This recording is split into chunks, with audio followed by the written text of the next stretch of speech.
اتنی فضیلت والی شان ہے کہ ایک بندہ اس رات کے اندر عبادت کر لے، اس رات کو اللہ تعالیٰ کی یاد میں گزار دے، اس رات میں خالق کے لب ازل مار کی قدوس کی بارگاہ میں جبین نیاز رکھ کر اس کو گزار دے، اللہ تعالیٰ اس بندے کو 1000 مہینوں سے زیادہ ثواب عطا فرمائے۔ میرے آقا مولا علیہ السلام نے حضرت شمعون رضی اللہ تعالیٰ عنہ آپ کا تذکرہ اپنی صحابہ کرام کی جماعت کے سامنے فرمایا، اپنی امت کے سامنے فرمایا کہ حضرت شمعون رضی اللہ تعالیٰ عنہ رب تعالیٰ کے ولی تھے، اس طرح عبادت کرتے تھے کہ آپ ہر روز روزہ رکھتے اور ہر رات کو پوری رات آپ قیام کرتے اور ہر دن کو روزے کے ساتھ ساتھ اللہ تعالیٰ کی بارگاہ میں کفار کے ساتھ جہاد کرتے، اس کے راستے میں، رب کے راستے میں کفار کے ساتھ جہاد کرتے۔ اس طرح آپ نے 1000 مہینے تک ہر دن کو آپ نے روزہ رکھا، روزے کے ساتھ آپ نے جہاد کیا اور ہر رات کو آپ نے پوری رات قیام کیا۔ صحابہ کرام رضوان اللہ تعالی اجمعین کو رخص ہوا، اتنی لمبی عمر پائی اور اتنی سخت عبادت کی کہ ہر دن کو روزہ بھی ہے اور روزے کے ساتھ تلوار بھی چلاتے ہیں، رب کے راستے میں جہاد بھی کرتے ہیں، اور پھر یہی نہیں افطاری کے بعد رات کو پھر مصلے میں کھڑے ہو جاتے ہیں اور ساری رات رب کی یاد میں گزر جاتی ہے۔ اس طرح عبادت کی تو صحابہ کرام رشک کرنے لگے۔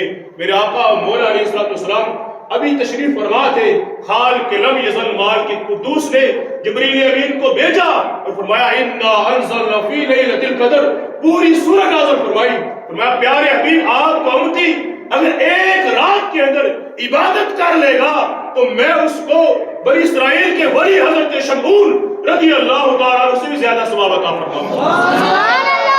اب یہ شان ہے اس رات کی، خالق رب یزل مال کی قدس فرماتا ہے ام اعلیٰ قلوب الاقفال ہوا، قرآن مجید کے اندر تدبر کیوں نہیں کرتے، غور و فکر کیوں نہیں کرتے، سوچ و بچار کیوں نہیں کرتے؟ کیا دلوں پر کفر پڑے ہیں؟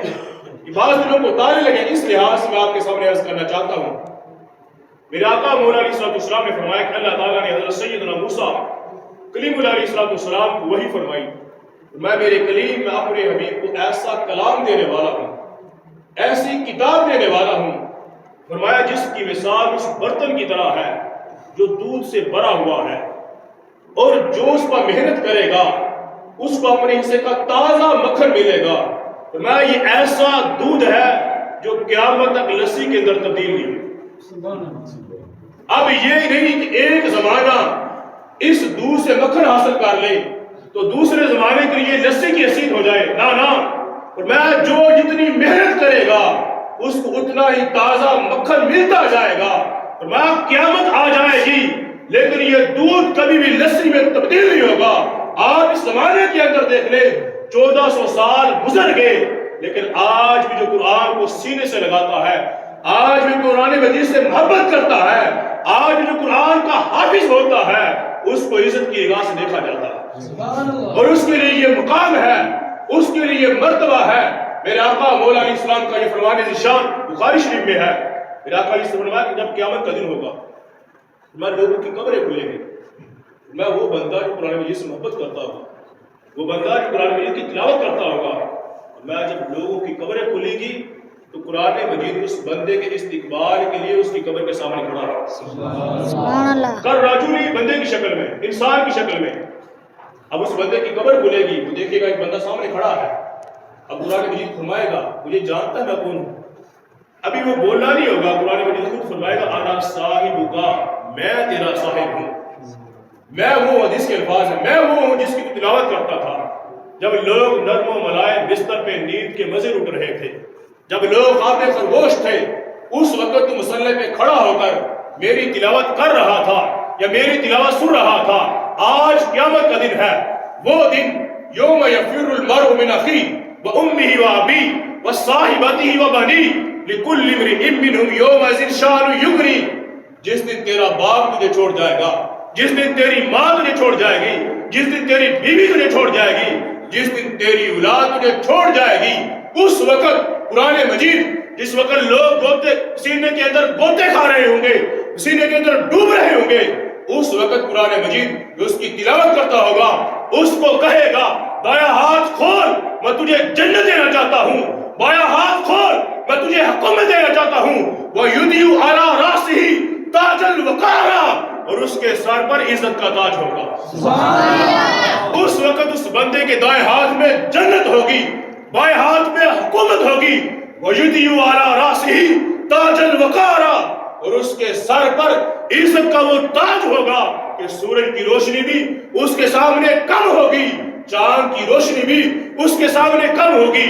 اور یہی نہیں، اس کے والدین کو ایسے تاج پہنائے جائیں گے، لوگ رش کریں گے کیا یہ انبیاء کرام ہیں، یہ فرشتے ہیں، یہ کون ہے؟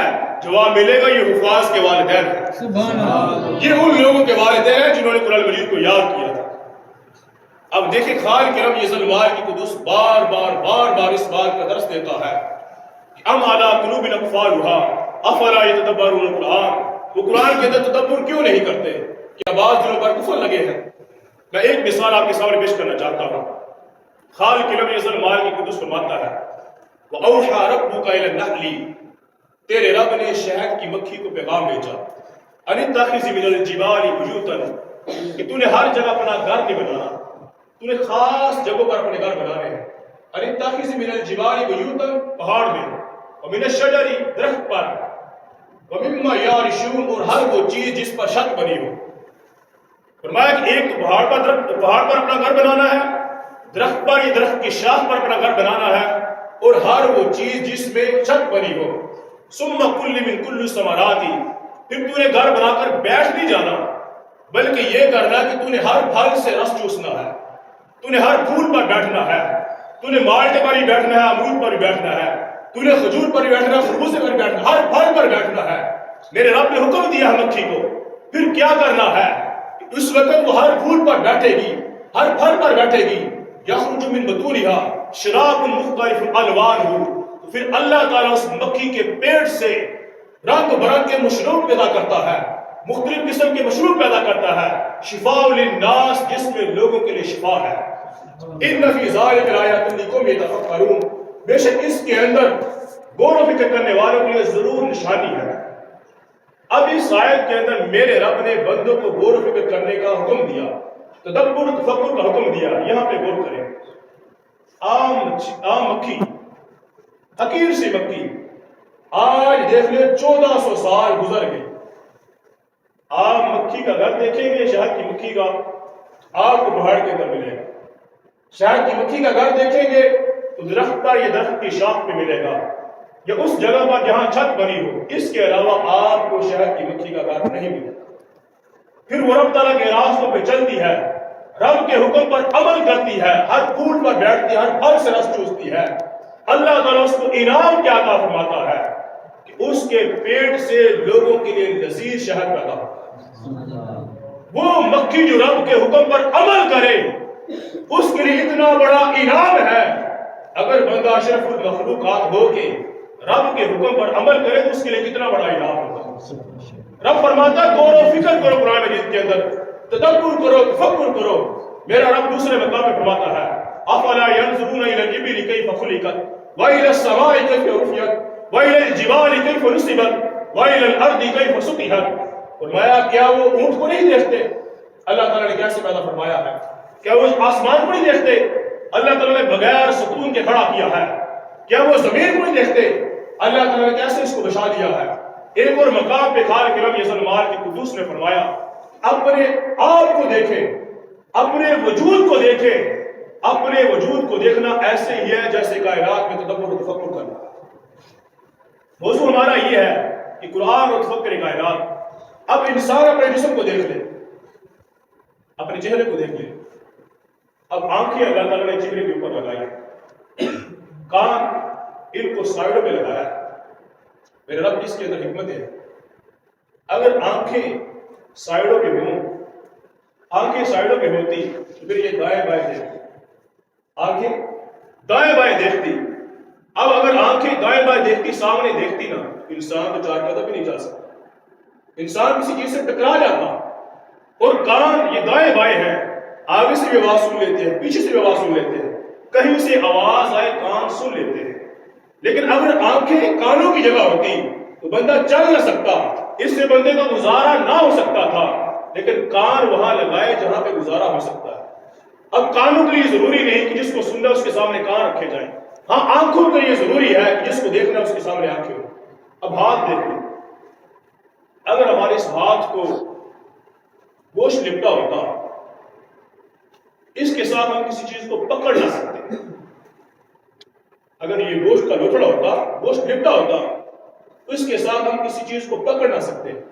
اللہ تعالیٰ نے اس کے اندر انگلیاں بنا دی، ہاتھ میں انگلیاں بنا دی تاکہ کسی چیز کو پکڑا جا سکے، اور اگر یہ انگلیاں ملی ہوئی ہوتی پھر بھی چیز کو پکڑنے میں دشواری ہوتی۔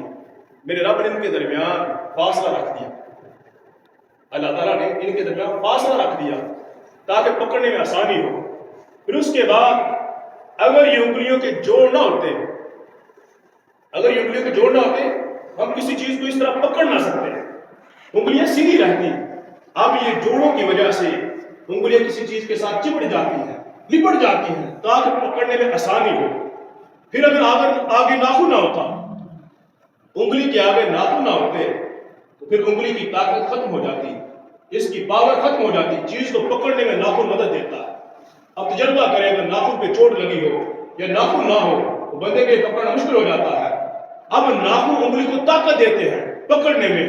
پھر اس کے بعد اب دیکھیں، اگر انگلی ایک سائیڈ پہ ہے، دوسری سائیڈ خالی ہوتی، چیز ادھر سے نکل جاتی، دوسری سائیڈ پہ انگوٹھا رکھ دیا، دوسری سائیڈ پہ انگوٹھا رکھ دیا کہ پکڑنے میں مضبوطی ہو۔